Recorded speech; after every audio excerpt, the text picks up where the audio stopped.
Hello there. I'm Scotty. You're not. Welcome back to Pick 10 Will Ferrell. This is number 8. I feel like I'm not even there. Is that it? I feel like I wasn't centered. Alright.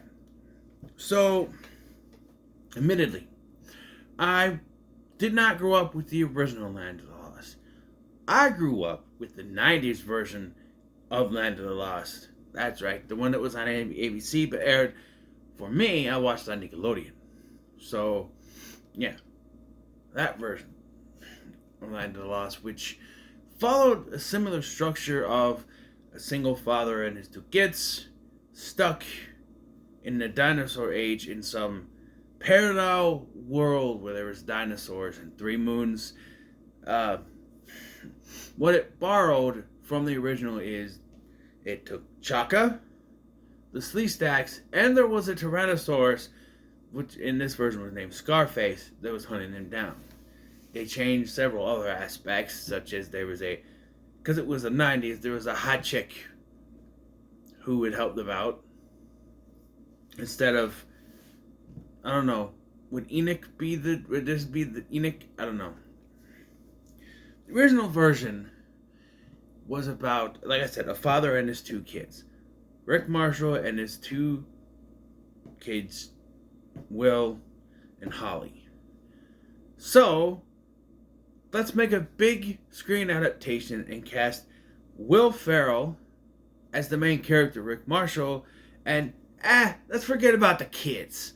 Let's cast Danny McBride as Will and Anna Friel as Holly. And guess what? They're not his kids. They're just people. Yeah. What I can surmise from doing my research while I was watching the movie, this is what's called a loose adaptation. And it's so loose, everything falls apart, apparently, because they decided to take everything and change almost everything while keeping some things the same. Chaka and the Sleestaks look very similar to their versions from the original series. But everything else is just totally switched around. And I would say that it was foretold that Will Ferrell would have this role, seeing as he played Marshall, Will, and Holly, whose name was derived from those 3 characters from this show, from the original show, and Jay and Silent Bob Strike Back. Yes, his character's name was Marshall, Will, and Holly. And the name was taken from those 3 names. Yeah.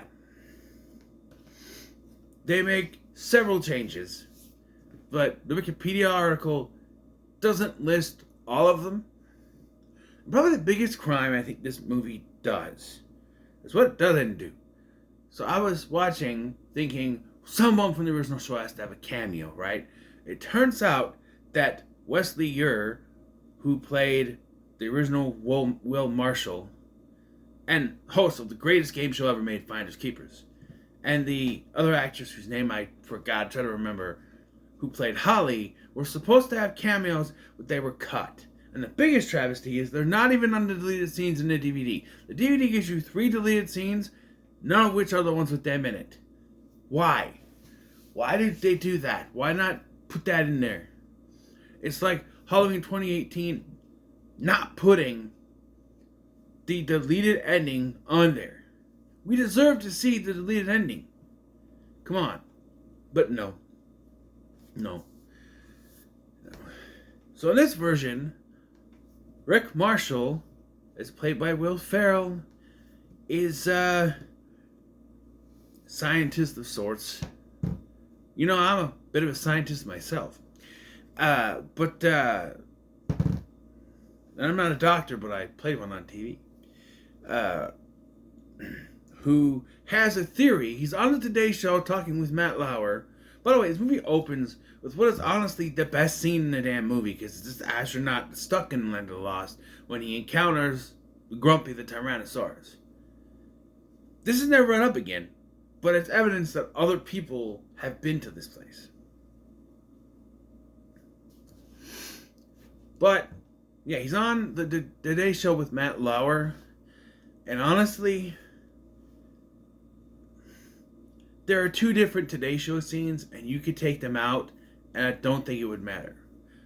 You know, maybe instead of the Today Show to, give us comedy, have him present his findings to a review board, and then they say he's a crackpot and don't believe him. By the way, why is it that every scientist ever in a movie who talks about time warps or time travel is laughed at?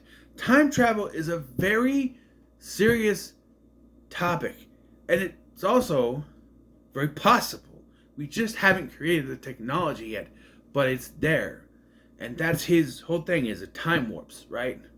Time warps don't necessarily mean time travel, to take you anywhere. But that's his theory, and it's laughed at. And the funny joke is that he just attacks Matt Lauer, because Matt Lauer brings up some kind of thing.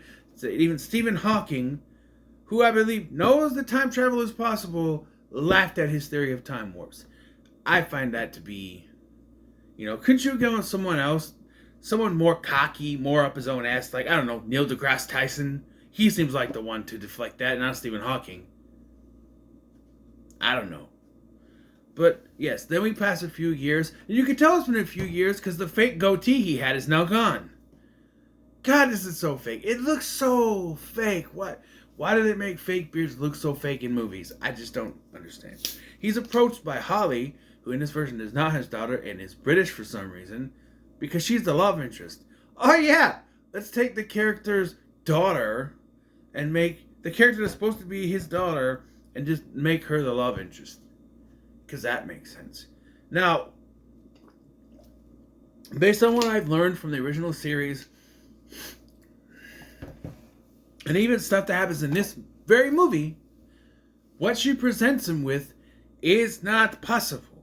She presents him with a fossil that looks just like his lighter that he uses to light his pipe. His lighter. Indicating that at some point in time he will travel back into the past and lose his lighter. Which does happen. However, this makes no sense. Because in the original series, as well as this one and the 1991 series, this Land of the Lost has 3 moons. In the original, in the 1991 series, and in this one, there are 3 moons, which has never been a case for the planet Earth at all. But they play it out in this movie like it's the past. But that's not even what it appears to be. They don't even do a good job when we get there of showing it to be. They make it like a vast wasteland. It's like a desert. Then they fall more into a jungle later. I don't know. And then they tell various other things. There's an ice cream truck. There's a pool. I don't know. And how did they get back up there if they fell down into the... I don't know. But we meet this movie's version of Will, played by the only actor who I think is worse than Will Ferrell, Danny McBride. And you know what? During his introduction here, he is worse. But it's like someone said, this is Will Ferrell's movie. So he has to be... Danny McBride is like... He's pacified. He's held back in this movie. He's basically the straight man, which is not what you cast Danny McBride for. If you've seen This Is the End or Pineapple Express, you know that. He's usually one of the wild ones. It's like Tom Green casting Harlan Williams to play the straight man opposite him in Freddy Got Fingered. It doesn't work. Because Harlan Williams is usually the crazy one. And here, he's very subdued because Will Ferrell has to be the one to do all the jokes and stupid, funny stuff. Don't get me wrong, McBride gets a little bit. It's mostly at the beginning here, once they get into the Land of the Lost, Will Ferrell then takes center stage as the one who gets to do the comedy. Yeah. So, they have Will take them on this voyage through the caves. Much like in the original series, they're on a raft. and they end up in the Land of the Lost. In the 1991 series, they were in a station wagon, and there was an earthquake, and they went through. There's an earthquake here too, and in the original series. But yeah, and they ended up in this world. Journey to the Center of the Earth portrayed this better. It's a better movie too, and it's more serious. Brendan Fraser could have played Rick Marshall. You know that? I'm just saying. And you could have had Josh Hutcherson as Will, and cast a young actress in the 2009.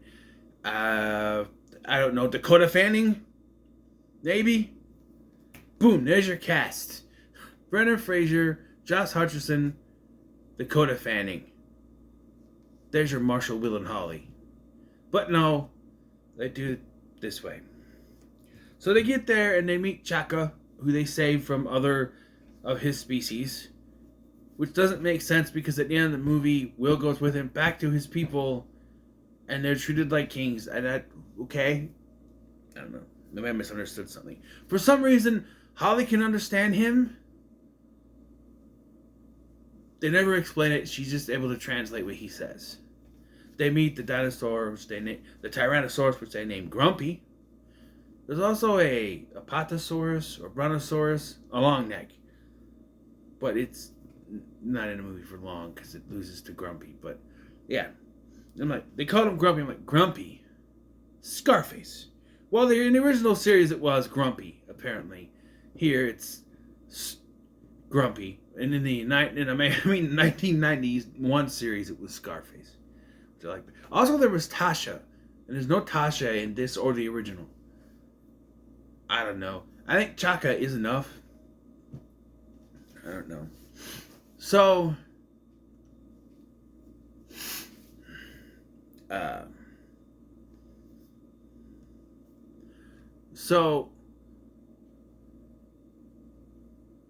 while running away from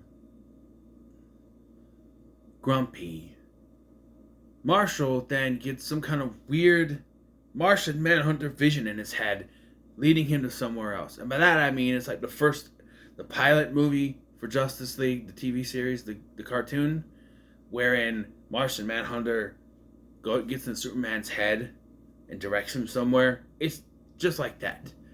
Which maybe he could, I don't know. They get to this forest and they find... I'm skipping a lot of comedy moments because it's not really that funny. But there's one thing that did make me laugh a little bit. They find this, like, there's like a crystal thing, and they touch it, and it makes them sound like autotune, and they're going, do you believe in life after love? I did kind of laugh at that. But inside they find that there's a man named Enoch, or a creature named Enoch, who is an Astarian? I don't know what he's called. It's supposed to be the future kind of the Sleestack. In the original, he was an ally to the Marshall family. And then they also introduced the Sleestacks. Sleestacka. I'm like, he's saying Sleestack. I figured it out. The Sleestack, who in the original were villains, but here they seem a bit different. Maybe it's not here, the Sleestack. I think they do introduce them here, but they're able to run away because I think Grumpy shows up. At some point, Marshall pours dinosaur piss on himself, which lures the dinosaur out after him.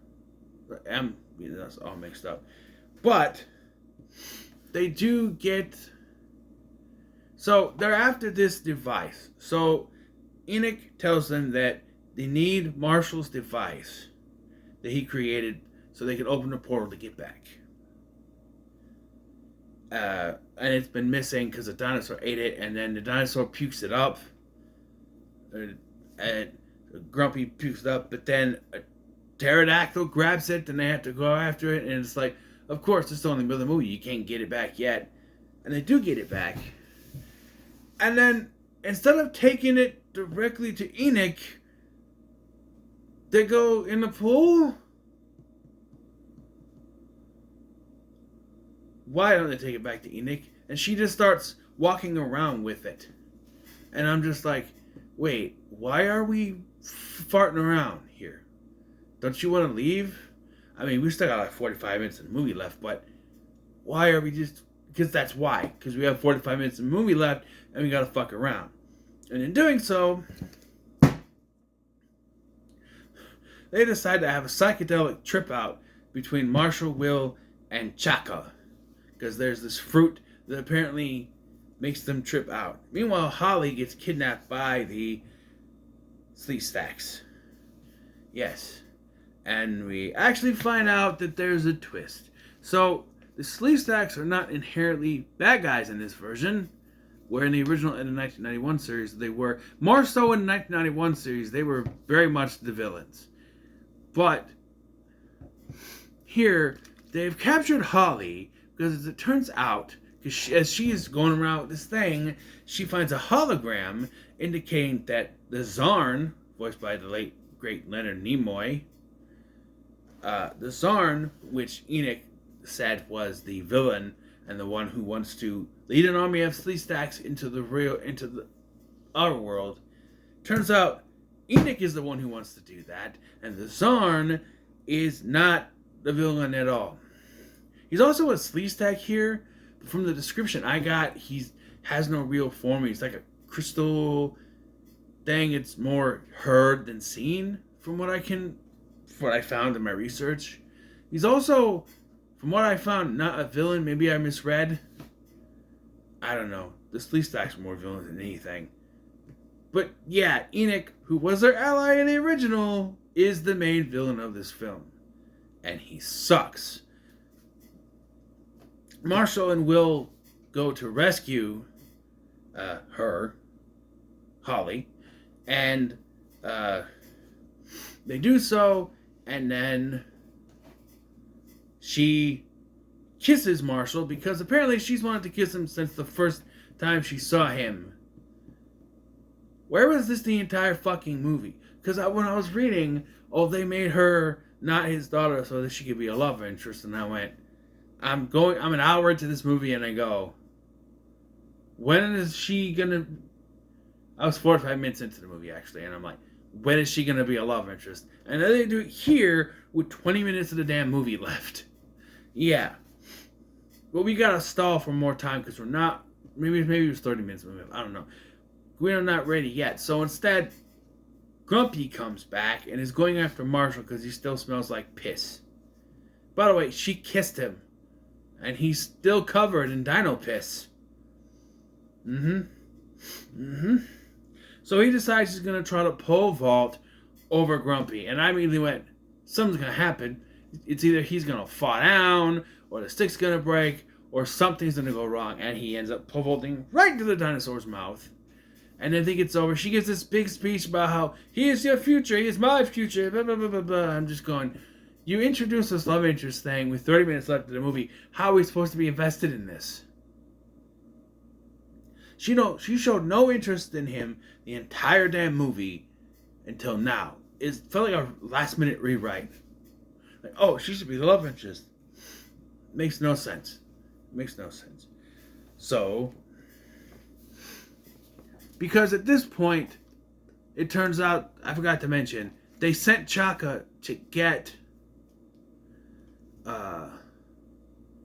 Enoch. And now Enoch has the little device thing, and he's going to lead an army of Sleep Stacks. He can control the Sleep Stacks with a crystal, apparently. And then he also brought the dinosaur with him. And they go to, the other two, Will and Holly, go to confront Enoch. And then here comes Will Ferrell on the dinosaur, because we find out he made his way into the bowels. Stomach acid didn't do anything to him. He dislodged something and was pooped out. She hugs him before they find out, but yeah, he's covered in piss and shit, and she just hugged him. It's whatever. I feel like the biggest missed opportunity is the ending. Like, the biggest issue I have is the ending. Because in a movie, like, I knew they weren't, I don't know, maybe they're trying, they do have a mid-credit scene to set up the sequel, but I felt like this is all wrapped up in a nice little bow too easily. It's wrapped up way too easily. So, first of all, it's very easy to take out Enoch. They get in there, and Will and Chaka just grab him like, hey, there you go, leave, go back. What about you? No, I'm going to stay here. Chaka is pretty cool. He's my boy now. And we're going to stay here. And so, Marshall and Holly jump back to our world, while Will stays behind with Chaka, and there's a bunch of Chaka babes that show up, and they don't look anything like Chaka, but that's the joke, I guess. And they save the universe. And the only reason I think that they go back at the end of this is so they can have another Matt Lauer joke. Because we cut back to the Today Show where Holly is nowhere to be seen, but Will is there with another book called Suck It, Matt Lauer. Yeah, that's the book. But Matt Lauer seems to still not believe him about the time warps. So, movie. If you are going to have this ending where he's supposed to give Matt Lauer his comeuppance, right? And have his proof. One, he presents no proof that he's actually existed, and Holly's not there to back him up. Which means that you don't care about actually wrapping this up. You just want another joke. He also leaves an egg, which in the mid-credit scene hatches into a slee stack. Kind of small for one, but I don't know. Is that our tease? I don't know. In my opinion, it should have ended with them coming to the realization that the only way to stop Enoch is to destroy the device. It would strand them there, but it would make sense for them to do it. They introduced this device, which was not in the original film, as a way for them to get out afterwards. But I felt like it would make much more sense if they were forced to destroy it to protect our world, stranding themselves there to save our world. Maybe perhaps one day they could fix it, but to keep it safe. But no, we have to go back to that Matt Lauer joke. We gotta go back to that. So they leave. This and Holly not being there also makes it feel like they only had one day with Matt Lauer, so both scenes were filmed at the same time, which is why the goatee looks so fake, because they only had limited time to do stuff, so they put the fake goatee on him at the beginning to make him look different. So that, this is before and now this is after. This is what it feels like. Maybe I don't know if we had a different wardrobe on or anything, but I don't know. That's just what it feels like. And maybe Anna Friel wasn't there yet, or they weren't shooting with her yet, because it just makes no sense to me that she wouldn't be there to back him up. Because other than the one kiss and the hug she gives, there's no other love interest thing. There's no, why don't we see them together? Why is she not behind the scenes clapping for him, or why is she not there? This honestly feels like they filmed both of those scenes at the same time, because they only had Matt Lauer for a little bit, and they just bookend the movie with him, because it just makes no sense. There's no follow-up on the relationship, nothing. They just wanted to throw out the joke. And I'm not a hardcore fan of the original series, but if I was, I feel like I should be pissed about it. Because from what I've read, doing my research, it looks like it took everything from the original series and flipped them on their heads. Like, Enoch, he was their ally. Now he's the villain. The Sleestacks, they were the villains. Now they're just, not really bad. I don't know. Chaka's probably the only consistent character here. That's almost the same as the original, I think. I don't know. The Chaka in the 1990s version spoke broken English more than just or whatever he's doing. There's also a joke when they're singing a song because the pterodactyls, I guess, go to sleep with music. And because Chaka's played by Jorma Tachione, or Tachon, whatever his name is, from The Lonely Island, he starts singing. It makes no sense whatsoever, but it's there. No good movie. No. Is it worse than Bewitched? No, Bewitched is still bad, because why do these TV adaptation movies starring Will Ferrell have to not follow the story? I don't know. I do remember when the trailer for this came out. I'm like, oh, Land of the Lost. Okay. As soon as Will Ferrell popped out, I'm like, nope, you lost me. And I'm like, so what's this based on? This is supposed to be based on the original series? Is he supposed to have kids? Why are they adults? Why? This is PG-13. The longest time I thought it was R, but then I looked and it's like PG-13. I'm like, okay, that makes sense. But there's still sex jokes in a movie based on a children's series. Bewitched had adult jokes, but that was an adult sitcom. You know, based on an adult sitcom. This was, this is those times. This was 2009, but like the 2000s where they were taking like sitcoms and flipping them, like, oh, Bewitched, but it's about making a new version of Bewitched, making a TV show. It's Land of the Lost, but we're changing a few things. Hey, it's the Honeymooners, but they're black. Yeah, I remember that too. I haven't seen it yet.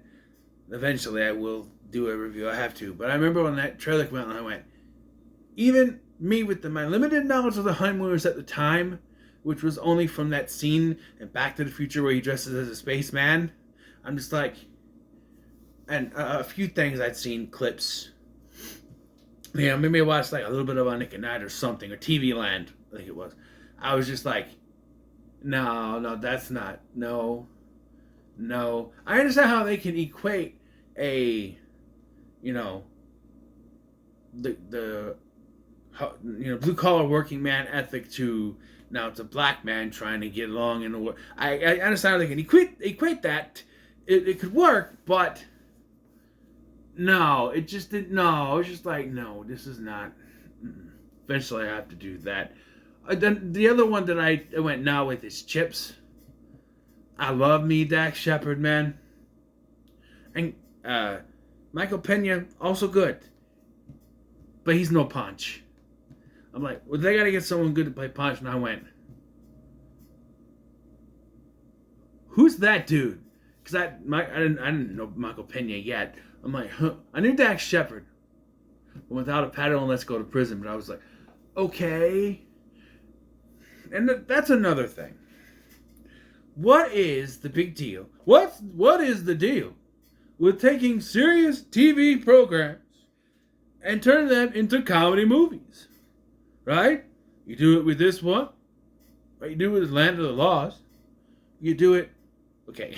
You do it to Dukes of Hazzard, Land of the Lost, and Chips. Serious-ass TV shows and make them comedies.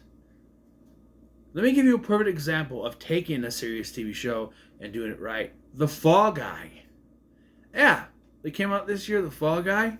That had a little comedy, but it took itself seriously. Right? Sure, there was punchlines in there, but it had a serious plot. The outcome was serious. It was handled seriously. Little comedy was thrown in, but it worked. Not these that just said, hey, we could take any of these shows and make it a comedy. I think I want to throw in Charlie's Angels, even though I haven't seen that one yet, either of them. I'll never watch the new one. No. The Cameron Diaz one I'll watch. I've seen bits and pieces. I know Bill Murray isn't one of them, Bernie Mac's in another one. Because apparently, Barkley or whatever his name is. Bosley is just the code name. I don't know. When it comes to Land of the Lost, I'm going to give it a middle of the road. I just felt like, I don't know. They could have done better. Do it better. Yeah. So, now I'm making an executive decision here. Get Hard is next, because I want to do Elf last. I want to do Elf last. But I'm getting close to the end. So, there we go. Get Hard is the next one. So, what are your thoughts on Land of the Lost? Have you seen the original TV series? Have you seen the 90s TV series? Let me know in the comments below. Make sure to like, share, and subscribe. Thank you for watching. I'm Sky, and I'll see you in the next one.